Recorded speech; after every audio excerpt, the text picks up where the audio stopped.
బాలకృష్ణ ఇంట్లో కాల్పులు జరిగినటువంటి నేపథ్యంలో ఆ రోజున కాంగ్రెస్ అధికారంలో ఉంది.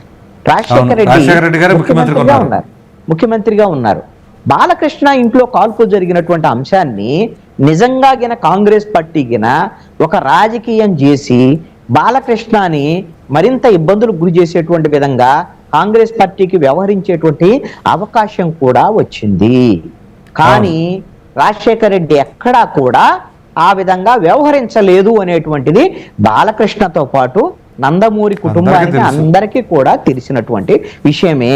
అయితే దీంట్లో ఆ రోజున రాజశేఖర రెడ్డి ఆ విధమైనటువంటి నిర్ణయం తీసుకోవటం వెనక కూడా ఆ రోజున రాజశేఖర రెడ్డికి జగన్మోహన్ రెడ్డి కూడా వాళ్ళ తన తండ్రి దగ్గరికి వెళ్ళి మీరు సహకరించండి బాలకృష్ణగా అడిగారు అనేటువంటిది కూడా ఒకటి ఉంది. అది ఎవరు కూడా బహిరంగంగా మరి వాళ్ళిద్దరి మధ్య జరిగినటువంటి సంభాషణ ఎవరు వాళ్ళిద్దరు చెప్తే తప్ప తెలియదుగా. రాజశేఖర రెడ్డి ఇప్పుడు చచ్చిపోయాడు లేడు. ఇప్పుడు జగన్మోహన్ రెడ్డి అది చెప్తాడా లేదు చెప్పడు కదా. ఒకవేళ ఆయన ఎప్పుడు సందర్భం వస్తే చెప్పొచ్చాం మేము ఇలా హుందాగా వ్యవహరించామని చెప్పొచ్చాం.